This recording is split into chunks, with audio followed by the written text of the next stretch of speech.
talks. Here's some more talks. Alright, EK in the house. Right. Back in the hood. Beautiful morning. Yeah, sunshine, morning, babe. And the water. Right. Just trying out the vlogging. The vlogs with the. What can't I see anything?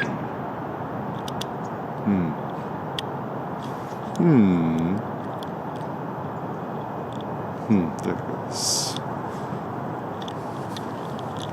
Looks like it's having focusing issues. Effing say live, I know that we the new slate. I know that we the new slate. I'm about to wild that. I'm going Bobby Boucher. Okay. So, beautiful morning here in Los Angeles. City of Angels. EK. This is where I'm in my start of my empire. Time to continues. Okay. So I'm just gonna keep experimenting with different vlogging setups to have funsies with it. Don't take yourself so seriously. Alright, good morning. So first thought I had. So the first thought I have is with vlogging, etc.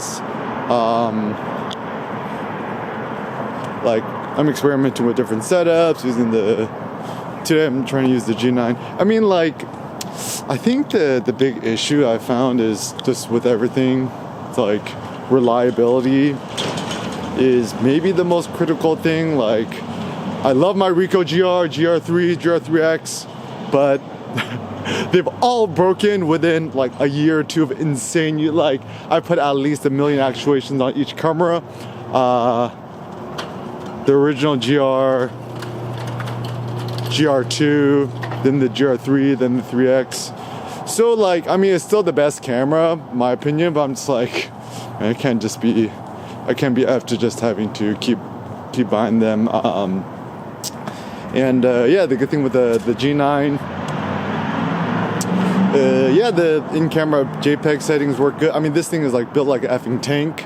And I'm starting to think maybe more the future is towards kind of more robust, strong stuff that'll last forever. Like, I think I bought this camera in 2019? 2019 was it? 2024. You know you're successful when you don't know what day of the week it is or what year it is. Cindy was like, do you even know what year it is? I'm like, 2023, 2024. Even shout out to my friend Todd Hada. Like, do you know what day of the week it is? It's like Sunday. And you also know you're real successful if you don't wear a wristwatch, right? Only losers wear wristwatch. Why would you wear a wristwatch? It's because you're a slave to time. The question is time your slave or you the slave of time? Like even Elon Musk was like, why would I need a watch? I have my phone, right? So actually, I think a lot of success is via negativa. So rather than what you do or what you have, it's more like what don't you do, what you don't have. So for example, I don't use email. I don't check my phone. I don't got an iPhone Pro Max, got an iPhone SE. Real successful people don't drive Lamborghinis, which is an expensive Audi, which is just expensive Volkswagen. How's it going, bro? And then also, real rich people, they don't drive no Rolls Royce. Do you know why? Because a Rolls Royce is just a very expensive BMW. BMW bought out their namesake over a decade ago. And then Porsche, also owned by the Volkswagen Group. Bentley, also owned by the Volkswagen Group. Bugatti, also. Like, do these rappers not know? They don't know, they're just driving expensive Passat. He's like, nice Passat, bro.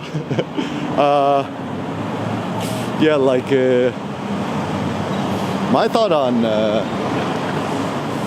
the real successful people. So like low-key, not gonna lie, I was in Holmby Hills, which is essentially low-key Beverly Hills. I'm also starting to think too, it's like Beverly Hills, I mean, it has this sexy name, right? Because like everybody knows, right? Like, oh, where you live? I'm from Beverly Hills. Beverly Hills 91210 or something, right? It's like so built into our pop culture and consciousness, but actually Beverly Hills ain't even that, like there's like kind of some more ghetto parts of like Beverly Hills. I would say Beverly Hills more like Westwood, like UCLA campus, whatever's. Also, I found that my critique about Beverly Hills just kind of boring. I mean, people are boring. Life there is boring. Much better here in Culver City, the Arts District instead. And also, so some fun facts, guys. So some fun facts include the fact that it looks like Apple is getting into media production, film. I mean, I think it's pretty smart, insofar much as, you know, people are not going to stop watching movies. They're not going to stop streaming media. Actually, media is still the future. I mean, my thought is like, how can you make... I mean, this is the big thing, I think, in media. It's like, how do you make money in media that doesn't require a subscription service, that doesn't require, you know, advertising, or just traditional movie theaters, etc. I actually do think that Netflix was, you know, I don't watch Netflix. I don't have Netflix. I don't have a subscription. I don't think I've ever subscribed to it. The only times I ever watched the bodybuilding documentaries on it that I liked was when I was watching some bodybuilding documentaries. I just used Cindy's family's, maybe her sister's Netflix account or something like that. But otherwise, I've never owned it myself. Yeah, I think the new Napoleon movie, it's actually essentially bankrolled by Apple.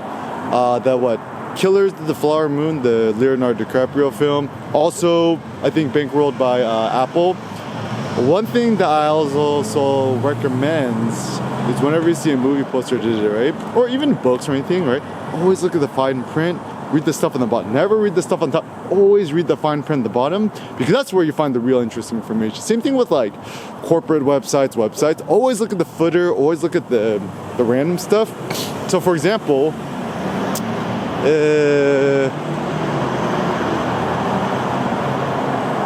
like I was at Phil's, right, getting some coffee, and I'm like, they've been experiencing something. I'm like, how they been experiencing so much, right?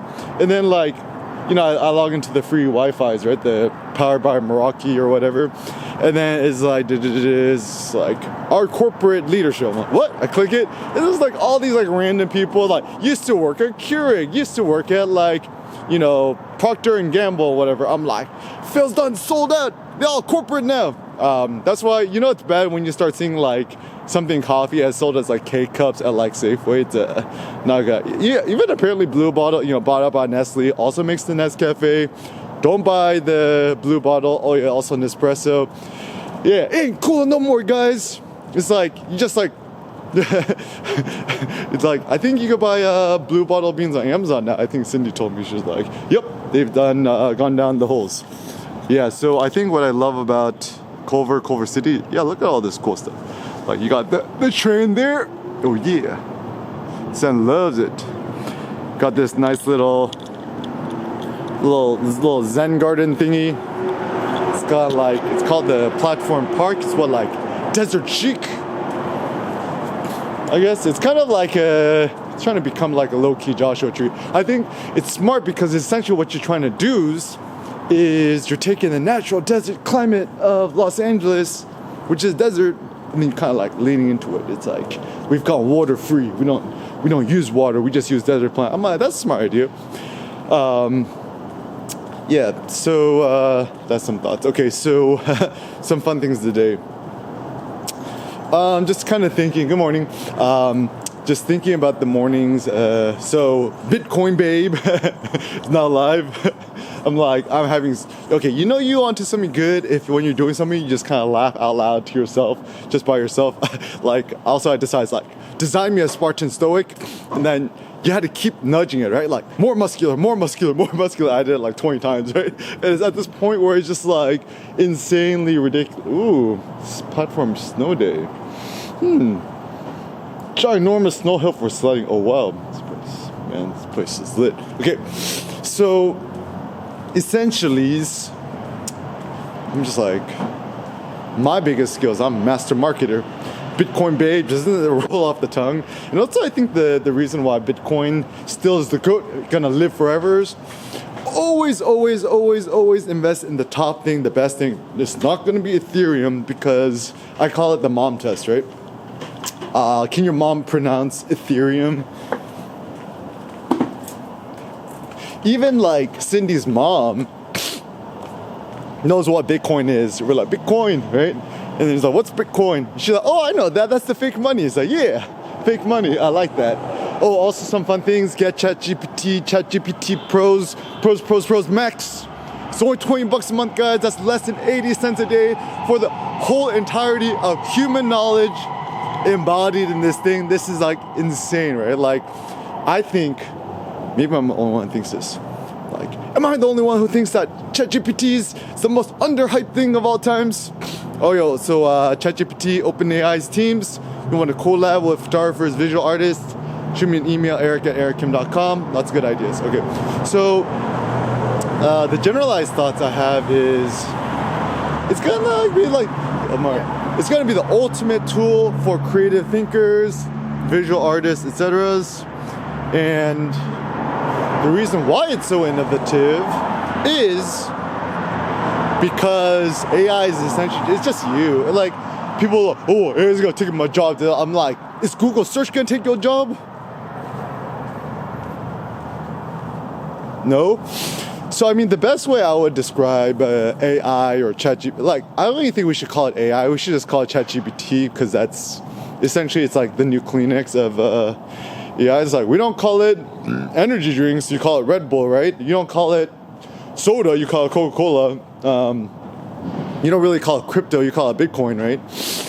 So the best way I would describe it is like, it's not gonna take your job. It's Google search. It's like, I think that AI, ChatGPTs, etc. is essentially, good morning, it's just like a really good Google search without advertisements and hyperlinks. And I also think that Zen of AI is so good because AI helps you stay focused. It helps you stay more zen. It's the ultimate research tool and ideation tool because you could keep asking it and prodding it, right?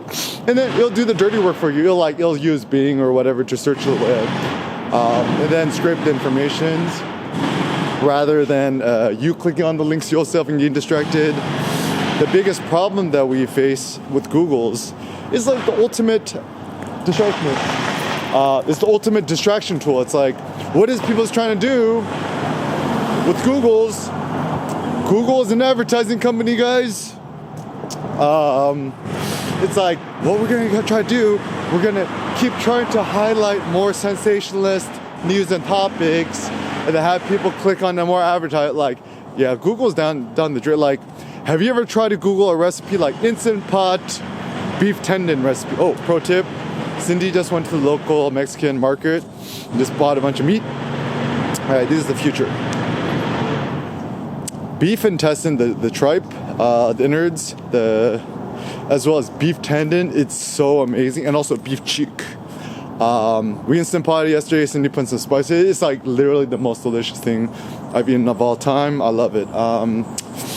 So thinking about this,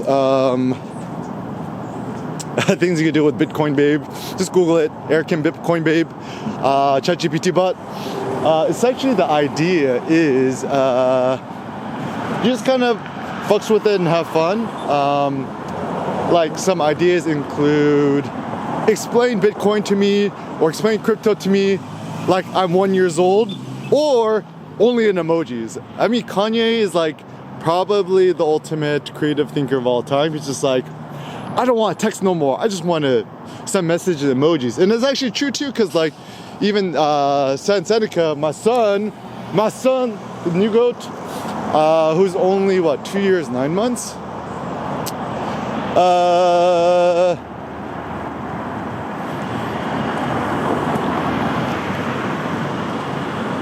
He understands he loves emojis, right? He understands images really good. He actually already knows how to use DALL-E 3. This kid finna be the next genius, prodigy, child genius of all times. To quote Kanye, once again, Kanye is the GOAT. I think honestly the only reason people hate Kanye is because they're racist. They don't like outspoken African American males. Yeah, this is my honest take. Because you know it is true. He said so many things that's like anti-Jewish, which is terrible. Like I don't condone that. I'm pro-Jewish people. I love Jewish people. And also all the Israelis I met are super duper great. I just don't like Netanyahu, the guy who runs the country. This guy seems like a whack job. He seems worse than Donald Trump. And I love Palestine, Palestinians, some of the most innovative, great, intelligent peoples I have. Honestly, low-key, the facts is like, to explain the whole situation, America, you know, we's the warmonger. We want to protect our interests in the world in terms of the military, and let us not forget, ultimately, all the monies is fake. It's all fake money, fiat currency. It's all predicated on the military. Like what? We own China, how many trillions of dollars? The reason we never finna pay that back is because they're gonna like, China gonna knock on the door and be like, yo, you know that like $10 trillion you owe us?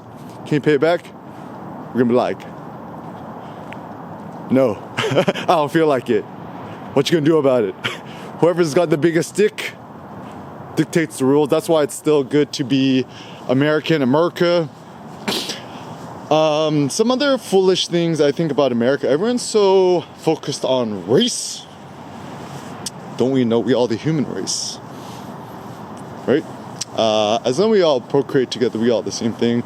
I think actually, so my critical analysis of all this is that I think the reason why all this race conflict, woke nonsense, the big issue actually here is actually, I'm pointing out, it's Facebook, Instagram, YouTubies, the news, Google News search outlets, Google Chrome, etc. Because just think about it this way, you know, traditional corporation. I'm gonna stop saying social media because like it's too much of a catchphrase. So Facebook Corporation, aka Meta, which owns Instagram, right? They make their money off advertising. So the more sensationalist people think, the more people write done something anti-Semitic in the headline. People gonna click it because why? People love sensationalist topics, and then Facebook gonna make more money. Right? Do you remember even the early days, Mark Zuckerberg refused to put ads on Facebook because he said ads are lame, but you know, alas, he done succumbed. He compromised like a true coward. Compromised just for cowards. And as a consequence, wow, this challenger is so cheap, only $44,000. Oh yeah, looks like they got one in stock. All right, guys. This car is the new GOAT. What, the Yaris? I guess a Corolla. GR Gazoo Racing. Man, this car's so litty. Oh yeah, GR4. Oh look, it's got a stick shift inside. Can you see it? Stick shift. Wow. Hot hatch. GR4. Oh yeah, GR Corolla. Yo, this car is so hard. So gangster. Yeah. Yeah, you want a cool car? Yeah, this car is. Yeah, I was doing some research on this car. I'm like, yeah, if I ever want to get a hot hatch, this would be the car. Yeah, and also I still love Teslas, but yeah, I think even Sen, right? Like, what is the most popular car on the road? Probably Toyota. That's how you pronounce it. It's probably the most reliable. I mean, if you want innovation, I love Elon Musk. Get a Tesla. Just buy a super base model, brand new. Seems like a good idea. But also, I think the big issue about buying a brand new. Oh yes, critical flaw of this new Prius. This little plastic thing here. You see this in real life. It's so insanely. I think they just stole the design from the CHR. I think. Yeah, pretty ugly. I mean, I think what's great about the Toyota Man, the terrible thing, whenever you go to your car, you always have to look at that. I think the rear taillight of the new Prius, super cool. It's like a Porsche 911, the straight thing, but alas, the best car is still the white 2010 Prius. Got it for $399. Yeah, free is the future. Open source, all open source, everything. Yeah, so some ideas for ChatGPT's too. The OpenAI team. I would recommend, like, ain't nobody still know how to. Okay, so this is the problem. Everyone tried using ChatGPT when it first came out, like, I don't know, several months ago, I don't know, a year ago when it came out. Even I wasn't interested. I was just like, yeah, what is, right? And then finally, they integrate DALL-E into it. And so ain't nobody ever even tried the DALL-E 3. That is the effing game changer. So my suggestion to ChatGPT's, OpenAI's, just make that shit free for the first week. Just for one day, I don't know, a month. And then as a consequence, people's gonna get hooked and then easily pay the $20 a month. It's like such a no-brainer. Like the other day I saw a dude order a drink and a croissant. It was like $17. I'm like, right? And like $20, what, bag of beans? It's like, what's more important, bag of beans or the most incredible, intelligences of all time? Also, the reason I like calling it artificial intelligence, AI, Cindy pointed out, right? They even have AI forever. It's like OCR, the optical character recognition, that runs on AI. Also, like digital cameras, face recognition, that runs on AI, right? So let's just start calling it ChatGPT, right? Or DALL-E 3. Also, another suggestion for the ChatGPT's pros teams. Maybe just like the next icon for ChatGPT, just make it rainbow. Like take the icon you have right now for DALL-E and just integrate it into the ChatGPT bot and kind of slowly phase out the DALL-E function. Just make it just a one-step shop. Because like even the sidebar, ain't nobody know how to use the sidebar, guys. Get rid of the sidebar. Like once again, your mom, right? Does your mom know how to use the sidebar? No. My mom's so cute. She calls ChatGPT robot, and I'm like, my mom's a genius because a bot is a robot. So rather than even calling a bot, we should just call it a robot. Because robots don't seem scary. Bots just seem like bot spammers on the interwebs. I think the difficult thing with knowledge and the lexicon and talking is that it's just easier to say certain things. It's easy to truncate things, like call it AI instead of artificial intelligence. I still like ChatGPT because it rolls off the tongue good. At first I called it CryptoBot, but then I was just like, it's kind of a mouthful. But Bitcoin Babe, BB, when you take a word and you duplicate it twice, it tends to run good. So anyways, Google ChatGPT, Eric Kim, Bitcoin Babe bot, try it out. Some more thoughts to come.